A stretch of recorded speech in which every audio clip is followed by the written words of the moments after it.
You know, sometimes when you refer to Hollywood, the Hollywood elite, Hollywood left, they seem out of touch. And then you talk to John Ratzenberger and you realize, yeah, they definitely are out of touch. But the fact of the matter is, a busload of Hollywood heavyweights came up to this rally clearly to bond with me, but more to express their rage about what's going on.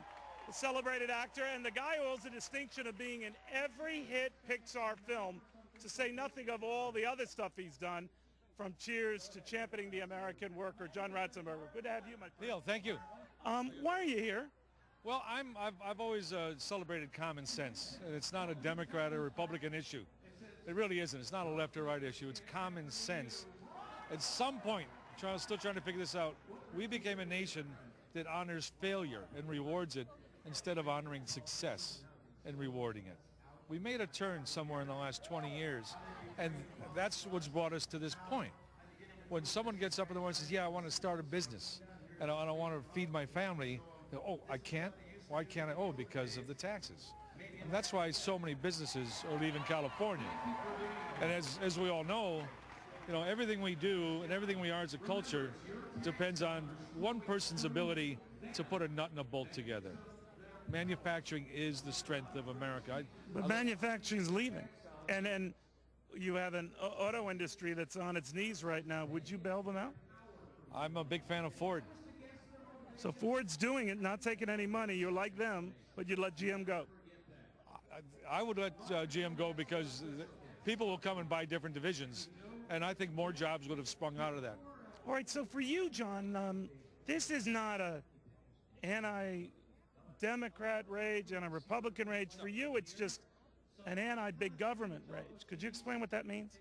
Well, when I was very young, my grandparents, one set came from Hungary, one set came from Poland, and all they did was embrace the Judeo-Christian or the Protestant work ethic, which you didn't have to be Protestant to follow. You get up in the morning, work hard, put your hand to something useful, be responsible for yourself and your family. And it's worked. That's what brought us to the dance. And it's all changed now. Well, when you say it's changed, there are a lot of people who argue that scrupulous lenders got them into bad mortgages. Deficient credit card companies got them into bad debt. And it's the system's responsibility to bail them out.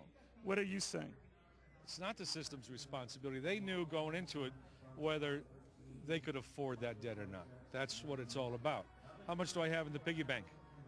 Well, can I afford this? No, I can't afford it. Maybe let's wait till next year. But President Obama, just like his predecessor, said enough of them are in trouble that if we let them go, there's hell to pay for everybody else. Well, that's also because we in the last 20, 25 years said everyone's got to go to college, got to go to college. It's not the case. We need training and people. We need welders. We need electricians. We need carpenters. Those are the people that are going to be making the big money coming up. So we forgot to educate those people. When you buy a Mercedes is a Mercedes because the welder or the machinist gets as much dignity and respect in their country as the brain surgeon or the attorney. And that's the opposite here. That's exactly the opposite here. We educated the wrong group of people and sent people to college who didn't want to go to college. And then when you cancel industrial arts classes in schools, dropout rate goes up 30% almost instantly. You know, John, we've talked about this before, but you stand out in a community, fairly or not, that's known for being liberal. But I know a lot of very nice liberals and all. But it hasn't affected you. When I talk to Clint Eastwood, I mean, hasn't affected him or his success or his movie roles or all of your roles. So is that overdone? Is that overdone? I'm not sure. Well, call me in a couple of weeks, and I'll let you know. There's a bias, certainly, but I love and respect and work with people that don't share the same views as I do. Well, how do they treat you? I don't perceive them treating me any differently. Wait a minute, I haven't been asked to a party. I haven't been asked to a party now in a few years. But no, you're always getting these great roles. I mean, it's not as if you're forgotten. So I just wonder whether that's made a big deal of. There's other people you should talk to because I hear stories where it has, yeah, and then I hear stories where it hasn't.